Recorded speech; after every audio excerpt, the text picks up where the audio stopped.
Dia faly miarabantsika rehetra hatrany ry hava-malala manaraka izao fotoana izao ary dia isaorantsika Andriamanitra satria mbola manome antsika tombonandro izy afaka miaona sy mitafa eto isika amin'ny alalan'ity fandarana ity ary dia mbola ampitiavana lehibe no anasananao anarahanao hatramin'ny farandray ny fotoanantsika androany amin'ity an'io moa dia ilaza sy anambara ary makafaka ilay lohahevitra izay fanteneninao maly isika dia ny amin'ny hoe ahoana hoy Andriamanitra ka ny lohateny faharoa amin'izany no dinetsika dia ny hoe ahoana hoy Andriamanitra momba ny tenany.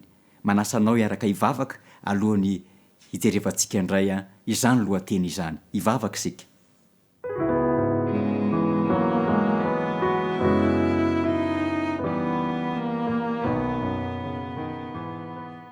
Ry Jehova Tompo Andriamanitra io, mbola velom-pisaorana anao ny fonay ankehitriny. Noho ny amin'ny fitahinao sy ny fitantananao anay, ny famoramponao, ny fitiavanao anay, mbola nomezanao anay izao tombonandro manokana izao. Ary misaotra ihany koa satria mbola menao fotoana izay ankehitriny, fotoana izay azohonay indray mandinika ny teninao, izay ahitanay ny fahamarinana, izay mitaiza sy manabe anay, izay mampahafantatra anay an Jesosy Kristy sy ny fiainana mandrakizay. Ary amin'ity an'io ity izahay dia hijery manokana ny momba anao Andriamanitra. Koa miteza ianao mba hanome anay ny fanahy masina. Hitarika anay amin'ny teninao izay ho dinianay eto. Ka igany mba hitondra fiainana ho anay tokoa ny teninao izay ho resahanay eto. Dia amin'ny anaranao Jesosy Kristy, ilay tompo sy mpamonjy anay, no azonay manonona sy mangataka izany vavaka izany. Misaotra raha io. Amen.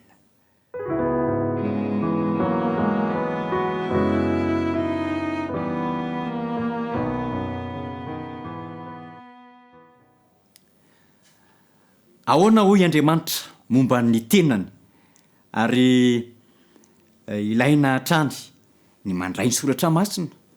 Mandray ny soratra masina izay afaka ilaza ny fahamarinana amintsika.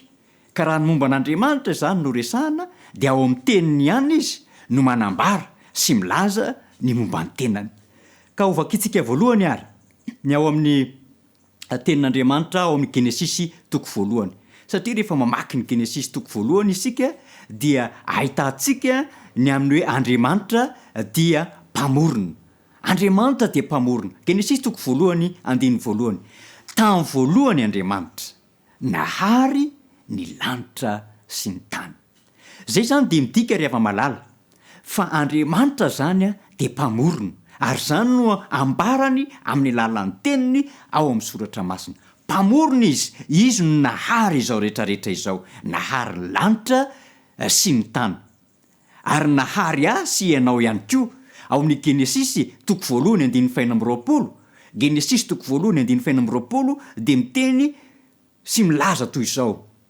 Ary Andriamanitra nanao hoe andeha isika hamorona olona tahaka n'indritsika araka ny tarehintsika. Zany hoe Andriamanitra zany dia namorona ay sy ianao. Zava-dehibe loatra izany. Isika zany dia tsy nisy ho azy teto amin'ity tany ity, fa Andriamanitra zany no nahary, Andriamanitra zany no namorona antsika tsirairay avy. Ka dia misaora an'Andriamanitra ry hava-malala, andeha hisaotra azy tsika satria raha tsy izy dia tsy ary isika. Ary zavatra mahafinaritra eto amin'ity andiny faina amby roapolo ity dia milaza izy hoe nanao antsika izy, namorona antsika izy tahaka ny endriny ary araka ny tarehiny. Ao amin'ny Salamo fa 5:100 andiny 7:10. Salamo fa 5:100 andiny 7:10 dia manambara ihany koa ny tenin'Andriamanitra fa Jehova dia marina amin'ny lalany rehetra. Marina amin'ny lalany rehetra izy. Eny ry hava-malala. Ny soratra masina izay ndresantsika omaly araka ny tenin'andriamanitra araka ny fijerin'andriamanitra azy araka ny fanambarany de hoe ny teninao no fahamarinana de eto andriamanitra de marina ihany koa ka raha marina izy efa toetrany mihitsy zany ny marina de mazava ho azy fa ny teniny zany dia fahamarinana ihany koa ka zava-dehibe ny fahalalantsika an'izay andriamanitra ihany koa dia masina andriamanitra ao amin'ny levitikosy toko fa 7 andin'ny faharoa levitikosy toko fa 7 andin'ny faharoa dia mivaky toy izao manao hoe mitenena amin'ny fiangonana dia ny zanak'Israely rehetra hoe aoka ho masina ianareo satria masina aho Jehova Andriamanitrareo. Andriamanitra zany mpamorona, Andriamanitra zany marina, Andriamanitra zany masina ary Andriamanitra dia fitiavana ihany koa. Haitsika tsenjery io ary fantatsika loatra zany ao amin'ny Jaona 1 toko fa 4 andin'ny fahavalo de milaza n'io teny io hoe Andriamanitra de fitiavana. Eny ry hava-malala, ny zavatra rehetra miseho dia Andriamanitra mamboatra sy mitsimbona ny zanany ao anatin'izany. Ka na de ohatran'ny toe-javatra sarotra aza no atrehany de aza tonoina fa Andriamanitra de fitiavana Andriamanitra. Ary zay fitiavan'Andriamanitra zay no mbola mahatoy zao atsika tsirairay avy. Ary zay fitiavan'Andriamanitra zay no mitarika atsika hanana fahavelomana. Izay fitiavan'Andriamanitra zay no mitarika atsika hahita famonjena. Satria Andriamanitra manko de tsy mba miangatra. Toetra ny fahadimy ihany koa zany. Andriamanitra de tsy mba miangatra. Araka ny voasoratra ao amin'ny Deutéronomie toko fa 10 andin'ny fa 17 fa Jehova Andriamanitrareo no Andriamanitra avo indrindra sy tompon'ny tompo, Andriamanitra lehibe sy mahery ary mahatahotra zay tsy mizaha tavan'olona na mandray kolikoly. Eny ry hava-malala, Andriamanitra tsy mizaha tavan'olona ary Andriamanitra tsy mandray kolikoly. Andriamanitra zany tsy miangatra fa tiany daholo na iza. Ny olombelona rehetra tiany daholo ary karakarainy daholo. Ary zany hoe mahatonga an' Jesosy miteny hoe Andriamanitra dia mamposaka amin'ny masoandro amin'ny tsara fanahy sy ny ratsy fanahy, mandrotsaka ny orana ho amin'ny tsara fanahy sy ny ratsy fanahy, manome rivotra ho an'ny tsara fanahy sy ny ratsy fanahy. Samy men'Andriamanitra ny fitahiana atobany eto amin'ity zao tontolo zao daholo ny fikarakarana ka samy karakaran'Andriamanitra avokoa. Tsy manavaka na iza Andriamanitra. Zany no mahafitiavana azy ary zany no mahatonga azy tsy miangatra. Ka ilaitsika zany ny manatona an'Andriamanitra satria Andriamanitra dia mpanisoa. Toetra ny fahaenina ihany koa zany mpanisoa Andriamanitra. Salamo 117 andin'ny fahasivy. Salamo 117 andin'ny fahasivy dia manao hoe manisoa izao tontolo zao Jehova ary ny fiantrany dia eny amin'ny asany rehetra. Eny ry hava-malala, manisoa an'izao tontolo zao Andriamanitra. Zany no asan'Andriamanitra izany, izany no toetra n'Andriamanitra izany. Tea nisoa ahy, tea nisoa anao Andriamanitra. Noho izany dia mila mitodika amin'Andriamanitra isika fa izany fahasoavana zany dia arotany ho amin'izay rehetra mino azy, ho amin'izay rehetra mandray azy, ho amin'izay rehetra manaiky azy. Fa toetrany zany ny manisoa. Ary Andriamanitra dia mpamela heloka. Manana ny tsy fahatanterantsika isika, manana ny fahadisoantsika isika. Ary zany mahatonga ny hoe misy tsara fanahy, misy ratsy fanahy. Fa Andriamanitra dia mamela heloka ry hava-malala satria fitiavana izy, satria tsy mba miangatra izy, satria manisoa izy. Dia zao Andriamanitra mamela ny heloka izay rehetra mibebaka eo aminy. Mpamela heloka ihany koa zany Andriamanitra. Mika toko fa 7 andin'ny fa 17. Mika toko fa 7 andin'ny fa 17. Iza no Andriamanitra tahaka anao izay mamela heloka sady mandalo ny fahadisoany sisa amin'ny lovany, tsy mitana ny fahatezerana ho mandrakizay izy fa tia famondram-po. Eny ry hava-malala, raha ny fahadisoana nataontsika ane, raha ny fahotana vitantsika ane, dia tsy mendrika ny anana an'izao fahavelomana izao intsony isika. fa noho ny fitiavan'andriamanitra, noho ny famelan-keloka, noho ny famindram-pony dia mbola manana tombontso manokana isika manatona an'andriamanitra. Ka rehefa mibebaka isika dia mamela heloka andriamanitra. Ary ito dia manasa anao mba hibebaka, mba hiaiky ny fahotana eo anatrehan'andriamanitra. Fa andriamanitra dia mamela heloka. Ary tsy mitana fahatezerana mandrakizay izy. Enkany ry hava-malala mba hiala amintsika ny fahatezeran'andriamanitra, hiala amiko, hiala aminao, fa hibebaka amin'andriamanitra isika, hiaiky ny fahotantsika amin'andriamanitra isika. Fa io tenin'andriamanitra io dia manambara hoe Andriamanitra tsy mitana ny fahatezerana io mandrakizay, fa tia famindram-po izy. Ka mba handray ny famindram-pon'Andriamanitra ane isika. Satria Andriamanitra mpamela heloka, toetrany manokana ihany koa izany. Ary fanambaran'Andriamanitra ihany momba ny tenany dia izao, manan-karena famindram-po izy. Manan-karena famindram-po Andriamanitra. Efesianina 4:4-5. Efesianina 4:4-5. Fa Andriamanitra izay manan-karena amin'ny famindram-po noho ny alehibe ny fitiavana izay nitiavany antsika, na dia fony mbola maty ny fahatsoana aza isika dia nahavelona antsika niaraka tamin'i Kristy. Ry hava-malala, io Jesosy Kristy, ilay zanak'Andriamanitra tonga nofo io, niaina tamintsika io, amin'ny alalany io Jesosy Kristy io no amindran'Andriamanitra fo amintsika, ary amin'ny alalany no anomezany fahasoavana ho antsika rehetra. Ary izy dia hitantsika eto hoe araka ny lehiben'ny fitiavana izay nitiavany antsika, na dia fony mbola maty ny fahatsoana aza isika, tsy mendrika ane isika e, fa noho ny famindram-pon'Andriamanitra izay lehibe sady maro no betsaka, zay ny nambara eto hoe manan-karena amin'ny famindram-po. Tsy mety ritra izany famindram-pon'Andriamanitra izany raha mbola eo koa Kristy izay raisinao mba hampitombo sy mpamonjy anao. Ka andao handray an'izany famindram-pon'Andriamanitra izany, andao hitalao izany famindram-pon'Andriamanitra izany, indrindra amin'izao fotoan-tsarotra izay atrehantsika izao. Andao hangataka amin'Andriamanitra izany famindram-pony izany mba hanasoavany atsika tsirairay avy. Ny manaraka dia izao, manambara Andriamanitra fa tsy misy Andriamanitra afa-tsy izy. Izy ihany no Andriamanitra tokana sady marina. Ao amin'ny Isaia 4:7, Isaia 4:7-5 dia hoy ny voalazan'ny tenin'Andriamanitra manao hoe: Zao no lazainy Jehovah mpanjakan'Israely, dia Jehovah tompony maro, mpanavotra azy, izaho no voalohany ary izaho no farany, ka tsy misy Andriamanitra afa-tsy izaho. Ry hava-malala, tsy misy Andriamanitra afa-tsy Jehovah irery ihany. Ka amin'ny fotoan-tsarotra rehetra izay atrehantsika, amin'ny zava-manahirana izay mianjady amintsika, raha hiantso an'Andriamanitra ianao dia Jehovah antsoina, fa tsy misy Andriamanitra afa-tsy Jehovah irery.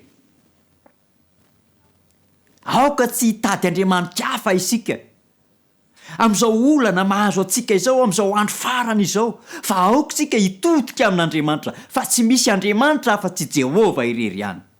Ao amin'ny Apokalipsy 2:20 dia laza Jesosy Kristy, hoy izy: izao no alfa sy omega, ny voalohany sy ny farany, ny fiandohana sy ny fiafarana. Mitovy amin'izay ambara atao amin'ny Isaia 4:5 izany, manao hoe izao no voalohany ary izao no farany. Izany hoe Jehovah dia niseho tamin'ny alalan'ny zanany Jesosy Kristy izay tonga nofo dia tontany. Ary izany Jehovah izany dia anarana izay hitenenana an' Jesosy Kristy ihany koa. Izaho izay izy no ambaran'izany. Ry hava-malala, Jesosy dia miteny hoe izaho no alfa sy omega, ny voalohany sy ny farany, ny fiandohana sy ny fiafarana. Ary Andriamanitra dia manambara sy milaza ihany koa ao amin'ny Isaia 4:20 izay mbola hitantsika eo amin'ny écran io, fa izy no voalohany sy farany, tsy misy Andriamanitra afa-tsy izy. Andaontsika hitodika amin'Andriamanitra ry hava-malala, hitodika eo amin'ny Jesosy Kristy, fa izy no Andriamanitra afaka hamonjy atsika am'izao andro farana izao, amonjy atsika amin'ny zavatsarotra tre atsika ary amonjy atsika mba hanana fiainana mandrakizay. Ny fahafolo ambaran'Andriamanitra momba ny tenany dia izy dia Andriamanitra te hitoetra ao amin'izay tia azy. Andriamanitra te hitoetra ao amin'izay tia azy izy. Zao ny voalaza ao amin'ny Jaona 4:7-20. Jesosy namalaka nanao taminy hoe, raha misy tia dia hitandrina ny teniko izy, ary ny raiko ho tia azy ary hakao aminy izahay ka honina ao aminy. Eny ry hava-malala, tena tian'Andriamanitra ny honina ao anatiko, tian'Andriamanitra ny honina ao aminao. Ka ny azahoany mitoetra ao anatintsika dia ny amin'ny fitiavantsika azy. Ary raha tia azy sika dia hitandrina ny teniny.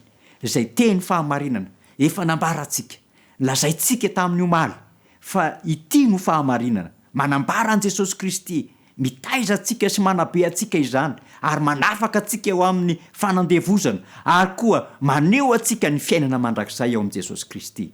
Dia hoy izy hoe raha mitandrina ny teniko ianareo dia ny raiko ho tia azy ary hakao aminy izahay ka honina ao aminy. Ahoana moa ny azahoan'Andriamanitra mitoetra ato anatsika? Amin'ny alalan'ny fanahy masina.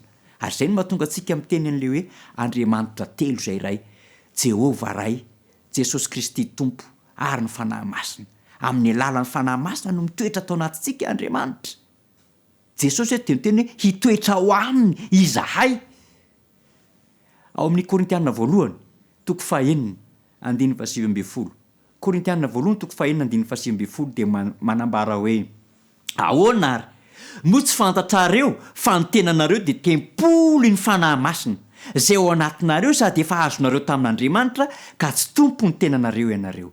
Eny ry hava-malala, zay rehetra mandray an' Jesosy Kristy ho tompo sy mpamonjy, zay rehetra tsy manan'Andriamanitra afa-tsy Jehova, dia hitoetra ao amin'ny Andriamanitra amin'ny alalan'ny fanahy masina.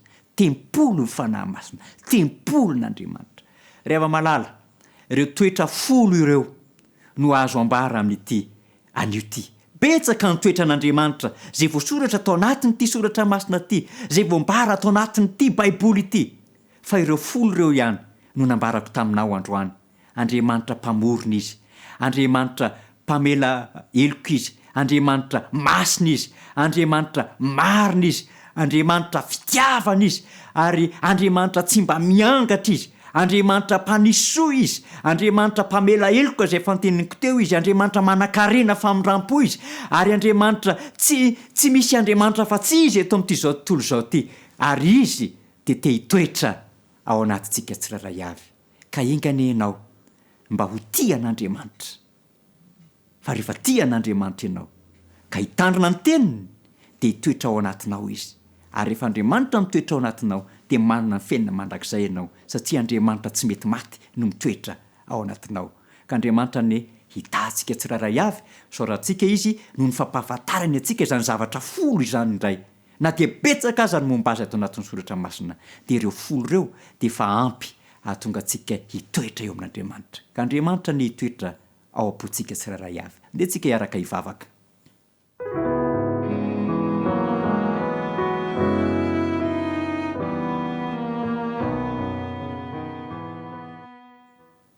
Andriamanitra ray masina sy tsara indrindra sy any an-danitra. Andriamanitra ray zanaka fanahy masina, Andriamanitra mpahary sy mpahefa ary mpamorona izao rehetra izao. Misaotra anao zahay no ny teninao izay nanambara ny momba anao taminay indray tamin'ity takariva ity. Misaotra Andriamanitra fa ianao dia Andriamanitra tia anay tokoa, Andriamanitra tsy miangatra, Andriamanitra mpamela eloka, tia famindrampo, manan-karem-pahasoavana, Andriamanitra izay te hitoetra aty anatinay, satria Andriamanitra marina sy masina. Tompo, amin'ity hariva ity dia indreto izahay manolotra ny tenanay mba ho tempolinao ka mba hitoetra atao anatinay ianao Andriamanitra amin'ny alalan'ny fanahinao masina.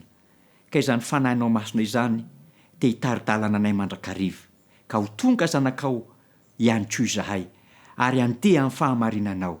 Andriamanitra, tsy njovy ny vahoakanao tsirairay avy ary eoka mba tsy ho diso an-tsara amin'ny fahasoavana avy aminao, na ny fahasoavana iainany eto amin'nyity tany ity, na ny fahasoavana mitondra ho amin'ny fiainana mandrakizay, ary mangataka aminao mba hiditra an-tsehatra amin'ny olonao tsirairay avy, indrindra ao anatin'izao vanim-potoatsarotra, ao anatin'izao valana retina izay misy izao, aoka ianao Andriamanitra mba hamindra fo ka hanasitrana ny tsirairay avy, ary hiaro ny tsirairay avy, ary hanome famonjena ho an'ny tsirairay avy. Fa izany vavaka izany dia angatanay amin'ny Kristy Jesosy, lay hany mpamonjy, lay hany mpanafaka, ary lay hany tomponay. Dia ny voninahitra ny eonao rery ihany hatramin'ny taloha indrindra sy ankehitriny ary mandrakizay. Amen.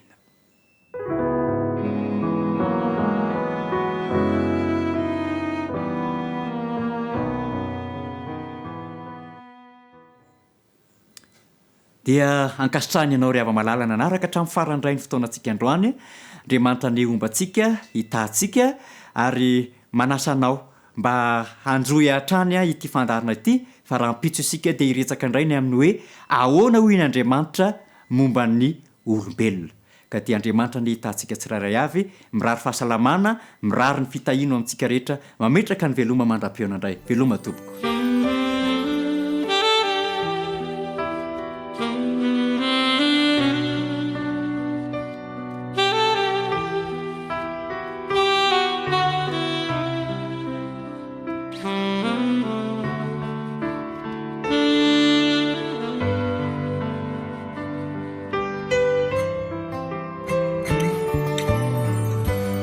Mm-hmm.